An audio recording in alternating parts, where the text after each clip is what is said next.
Hadirin, kita akan beralih ke pertanyaan selanjutnya untuk calon presiden nomor urut 1. Kami persilakan kepada panelis Bapak Gun-Gun Herianto untuk mengambil subtema di fishball. Kami persilakan panelis. Ya, bisa dibuka terlebih dahulu.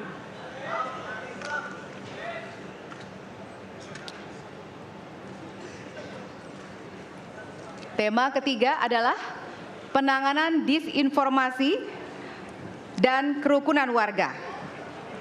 Baik, kami persilakan untuk selanjutnya kepada panelis Bapak Hairul Fahmi untuk mengambil pertanyaan di fishball.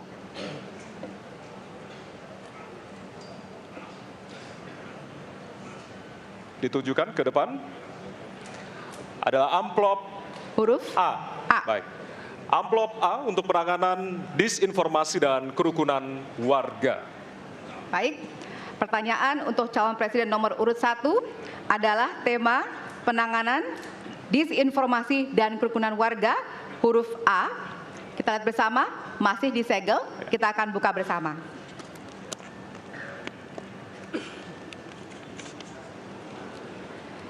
Sejauh ini, masih banyak ditemukan kasus-kasus persekusi, kekerasan, dan diskriminasi oleh satu kelompok masyarakat terhadap kelompok lainnya.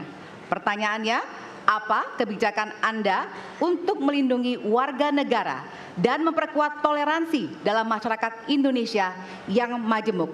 Waktunya 2 menit dimulai dari sekarang. Setiap pelanggaran hukum tidak boleh dibiarkan tak dihukum.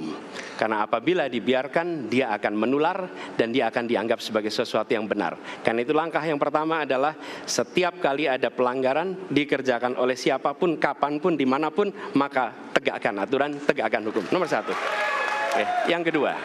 Yang kedua, ketika kita berbicara kerukunan, maka kita harus melakukan usaha berkomunikasi dengan semua.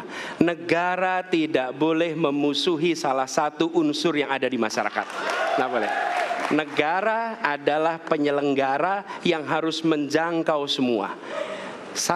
Kami mungkin tidak suka, mungkin tidak setuju dengan pikiran seseorang, tapi negara harus memberikan hak kepada dia untuk berbicara, termasuk untuk mengkritik. Sehingga ada ruang kebebasan kepada rakyat untuk menyampaikan pendapatnya.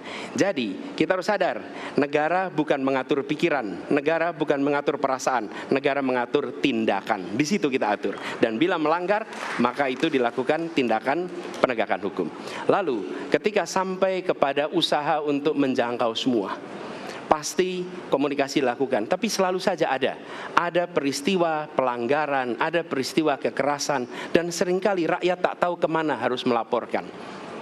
Dan ketika mereka berhadapan dengan pihak lain, seringkali mereka membutuhkan bantuan hukum, karena mereka berhadapan dengan berbagai unsur yang ada di masyarakat. Karena itu kami merencanakan membuat sebuah program yang disebut sebagai online untuk pelayanan pengacara gratis. Jadi ini adalah online pelayanan gratis yang kami sebut sebagai, istilah yang kami gunakan adalah hotline Paris. Itu namanya kira-kira. Nah, dengan cara begitu, maka rakyat mengalami masalah bisa minta tolong kepada negara untuk didampingi pengacara dari negara. Terima kasih. Baik. Terima kasih. Dan selanjutnya kami persilakan kepada calon presiden nomor urut 2 untuk menanggapi jawaban dari calon presiden nomor urut 1. Waktu Bapak 1 menit dimulai dari sekarang. Saya kira yang sangat dirasakan oleh banyak kelompok, terutama kelompok minoritas, Pak. Saya ingin tanya bagaimana tanggapan Bapak tentang keluhan adanya kelompok-kelompok minoritas yang ingin membuat tempat ibadah tapi sangat sulit karena faktor-faktor yang dipersulit oleh birokrasi dan sebagainya. Masih ada waktu, Bapak? Cukup. Sudah cukup? Baik, terima kasih. Selanjutnya kami persilahkan kepada calon presiden nomor urut 3 untuk menanggapi jawaban calon presiden nomor urut 1. Waktunya 1 menit dimulai dari sekarang. Ada yang lebih penting saya kira, meskipun seluruh proses memang harus dilalui. Penegakan hukumnya, menghukum yang bersalah, dan aparat hukum tidak boleh ragu pada soal itu. Tapi ketika kemudian kita kembalikan pada persoalan yang potensial muncul, Itulah kenapa Pak Mahfud kemarin di Sabang berbicara dengan banyak tokoh agama. Agar di samping pendidikan agama, mereka memberikan juga pendidikan budi pekerti. Agar kemudian dia bisa mengerti sejak awal bagaimana berbeda dalam suku, agama, golongan, sehingga mereka akan bisa bareng-bareng memahami. FKUB, tokoh masyarakat, semua dilibatkan dalam proses keseharian dalam pengambilan keputusan. Kalau itu bisa terjadi, rasa-rasanya bangsa ini akan membangun harkat dan martabatnya, karena kita memang berbeda, tapi kita dipersatukan. Baik. Masih ada waktu, Bapak? Cukup. Ya. Dan selanjutnya, kami persilakan kepada calon presiden nomor urut 1 untuk merespon tanggapan dari kedua calon presiden lainnya. Dan waktu Bapak 1 menit dimulai dari sekarang. Terima kasih. Pak Prabowo, perlu kami sampaikan bahwa ketika kami bertugas di Jakarta, maka ada begitu banyak izin-izin gereja yang mandek 30 tahun, 40 tahun, dan tuntas dibereskan. Oke? Antrian yang amat panjang, yang tidak pernah selesai. Dan kemudian banyak kelompok agama dari mulai Buddha, Hindu, Kristen yang mengalami kesulitan mendirikan tempat ibadah, mereka menerima izin tempat ibadah dan mereka bisa beribadah dengan baik.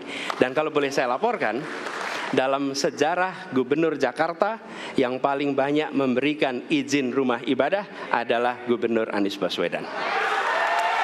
Termasuk ketika umat Islam mau mendirikan masjid dan tidak bisa mendapat izinnya, saya bicara. Ketika umat Kristen mau mendirikan gereja tidak bisa mendapatkan izin dari masyarakat, saya bicara. Dan semuanya akhirnya mendapatkan izin untuk bisa beribadah. Terima kasih. Terima kasih. Baik, sudah cukup Bapak? Masih ada waktu? Cukup ya? Baik, terima kasih. Kita berikan tepuk tangan buat calon presiden 2024. Kami persilakan kepada Bapak-Bapak untuk kembali ke tempat. Ya, kami persilakan Bapak untuk kembali ke tempat. Ya. Ya.